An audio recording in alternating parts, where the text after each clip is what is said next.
Nikki, how have you got to this point professionally?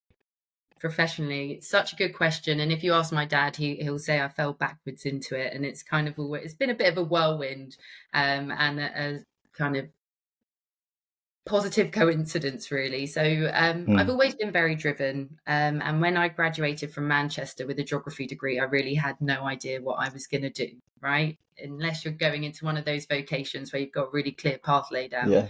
You finish university and this kind of dread fills you of what the hell am I going to do. So I took a job locally, which was, my mum kind of helped me out, and it was in Mm. an insurance firm, Mm. small insurance brokers. And I was working there in the summer, and then they kind of said to me, "Are you happy to stay on? We'll train you up." And I thought, well, I want to go traveling. This will be great. So this was my first insight into risk.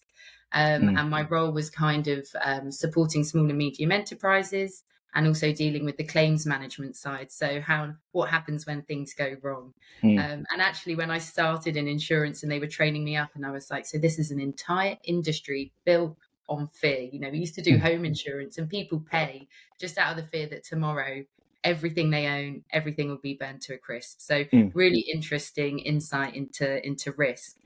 And then that little gig and allowed me to go traveling. So I used it as a bit of a gap year, went traveling with a girlfriend around the world, which was amazing. Mm. And when I came back, I started Deloitte's graduate program to be a security and risk consultant. So Mm. that was a really fantastic couple of years. They trained me up. I worked in security, corporate security, business continuity, and also in IT controls testing. So it was a really good insight to start understanding how all different organizations tackle the same problems, but in slightly different ways, and Mm. learn different business models.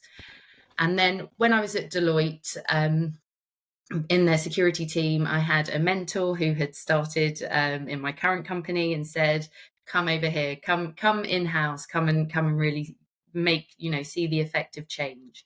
Mm. And the opportunity really grabbed me. I thought, with my Deloitte hat on, this new gig would be 2 to 3 years. I'll come in, I'll make some changes, and I'll move on. But 7 years later, something has stuck. So I've been here, and I think the main thing is that I've just been presented with opportunities that Mm. have allowed me to grow, to learn something else, to flex and try new skills. And so 7 years on, and I'm still very happily at Royal Mail.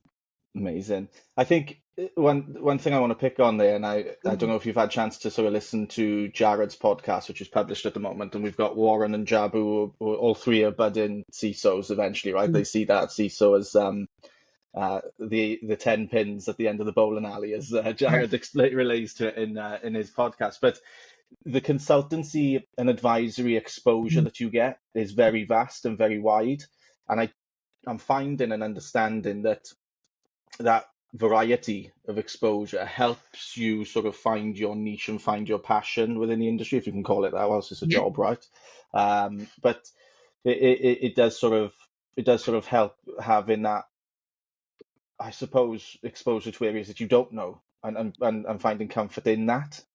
I don't know if you'd agree. Absolutely, absolutely. It's one of these things that, I think I touched on the point. You learn different business models, you learn different cultures. The way that the kind of consultant gig is managed as well is that you don't really necessarily have a line manager. So you have Yeah. all of these different program leads, and you learn leadership styles that you really like and you want to play forward, and you learn the things you don't like as well, Hmm. right? So it makes you, from a kind of professional development point, so much variety is fantastic. But I don't think you only get that variety in a consulting house, because what I always say to my team whenever they start is, think of the business. When you work in a cybersecurity or a data protection role, yes, you're a Hmm. specialist, but you're Hmm. advising your organization, right? And if you think about your HR function, that's a recruitment firm. Think about the property team, that's a property company. Our in-house lawyers operate like a law firm.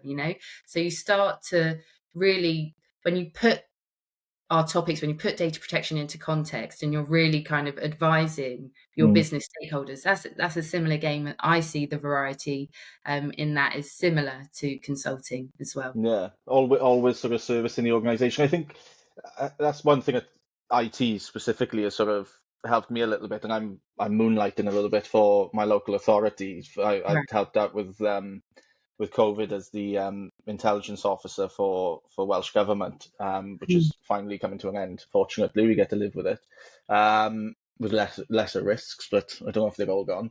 But no, it's interesting, in the 11 years that I've worked with CIOs and CISOs, in how a good CIO, if you like, services the organization and services every department of the organization, and goes in and understands the problems and the business challenges within that individual organization, whether it be sales, marketing, HR, or finance, whatever the case may be, right? It's about servicing the organization.